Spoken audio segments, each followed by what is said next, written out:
اعوذ باللہ من الشیطان الرجیم بسم اللہ الرحمن الرحیم ما کان محمد ابا احد من رجالکم ولکن رسول اللہ وخاتم النبیین۔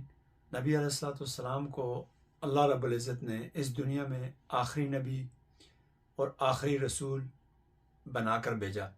آپ صلی اللہ علیہ وسلم کے بعد کسی بھی نبی نے نہیں آنا۔ یہ ہمارا عقیدہ ہے مسلمانوں کا، اور یہ تمام اجماع امہ کا اپنی عقیدہ ہے۔ آپ کی عزت تو ہم کرتے نہیں، کیونکہ آپ تو انتہائی گھٹیا اور غلیظ قسم کے انسان ہو۔ قاضی فراڈیا جو پاکستانی عدالتوں میں ایک بدنماد داغ کی طرح بیٹھ گیا ہے، انتہائی گھٹیا اور غلیظ شخص ہو آپ۔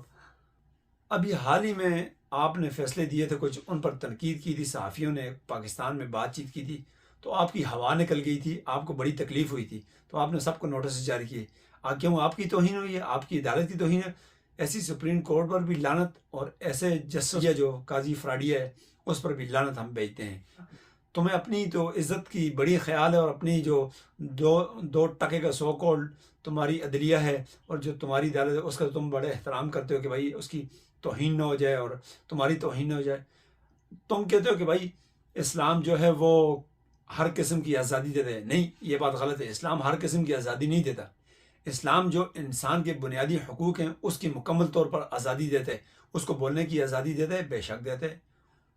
اب بات یہ ہے کہ آپ کہہ رہے ہو قادیانیوں کو ہر قسم کی کتابیں لکھنے کی اجازت ہے، اسلام کے نام پر یہ ڈاکہ ڈالتے ہیں۔ یہ تو کہتے ہیں ہم مسلمان ہیں، وہ تو ہمیں مسلمان سمجھتے نہیں۔ تم کہتے ہو کہ بھائی ہر قسم کی، آیا قرآن پاک کا یہ اپنا حوالے سے ترجمہ کر کے دیں، بانٹیں؟ نبی علیہ الصلوۃ والسلام کے ہوتے ہوئے اس نے دعویٰ کیا تھا کہ میں بھی نعوذ باللہ اللہ کا نبی ہوں۔ اللہ کے نبی علیہ السلام نے مسلمہ بن کذاب کا سر قلم کرنے کا حکم بھی دیا تھا، یہ بھی آپ کو یاد ہونا چاہیے۔ تو آپ اب خبیث انسان ان قادیانیوں کو یہ کہہ رہے ہو کہ ہر قسم کی یہ کتاب لکھ سکتے ہیں، ہر قسم کی تشریح کر سکتے ہیں، قرآن کی تشریح اپنے معنی میں کر سکتے ہیں۔ ان کا تو اپنا کوئی قرآن ہے ہی نہیں، یہ تو اسی قرآن کی تشریح غلط کرتے ہیں۔